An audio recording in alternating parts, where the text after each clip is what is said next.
When did this start? When did the trigger warnings? When did the safe spaces? When did all this emerge? Well, it has its roots in the student radicalism of the 1960s, especially the far left radicalism. It really popped up in the 1990s, in the early 90s, when I was teaching in the U.S. at that point. And which university? I taught at Harvard from 93 to 98. And there was a fair push for political correctness, especially in the early part of the 90s.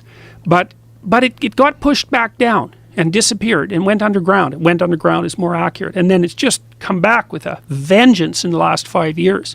And I think it's partly because we have all these radical left political activist departments at the universities, women's studies being at the top of the list, that have done nothing for the last 30 years. It's even longer than that now. It's almost 40 years. 30 years, let's say. Have done nothing but produce a never-ending stream of ideologically minded counter-civilization political activists. And that's all subsidized by tuition and by the public purse. And that's another thing we really got to ask ourselves, is why the hell are we subsidizing revolution? Why are we doing that? It's crazy. And it's dangerous. It's dangerous. What exactly is going on with women's studies that you believe is fostering revolution? Well, you go on their websites and read what they say. I mean, first of all, for the women's studies types, and this is what would you call it?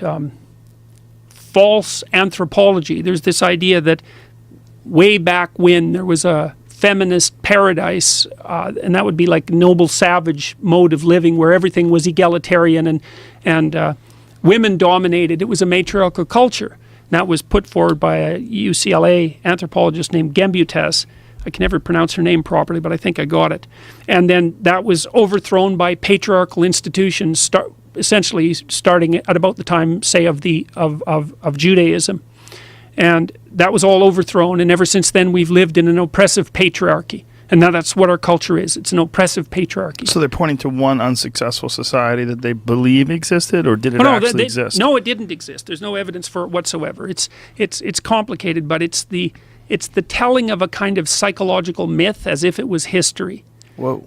And anyway, so the basic claim is that Western civilization is a brutish patriarchy, and that whatever positive things it might have managed to accomplish were all accomplished as a consequence of oppression and theft, and that the appropriate thing to do is to restructure it from the bottom up. And they mean that. They mean every single bloody concept. And you can marry that with modern postmodernism and throw in a nice dash of Marxism, and you have the ideological and motivated grounds for social revolution. And I'm just go online and look at a dozen women's studies websites. Just read them.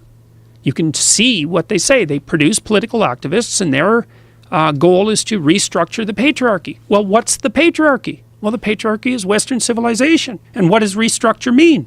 That's easy. It means tear it down and destroy it. Why? Because it's a brutish system that's predicated on nothing but oppression. It's nothing but a tyranny in the eyes of the radical women's studies types. Heterosexuality, that's a tyranny. Capitalism, that's a tyranny. Democracy, well, that doesn't even exist, and even if it did, it would be a tyranny. Everything's a tyranny. And so you can ask these, and what would they replace it with? They replace it with their own ideological utopia. Well, we've already had 100 years of that. We saw what happened. Oh, well, that doesn't matter. That wasn't real Marxism. That's what the bloody Marxists always say. That wasn't real Marxism. It's like, oh, how many millions of people have to die before you're convinced that it's real Marxism? And I know what they mean by that, too. They mean, hey, if I was the Marxist dictator, things would have gone a lot better. It's like, you should think again, sunshine. If you were the Marxist dictator, things wouldn't have gone a lot better.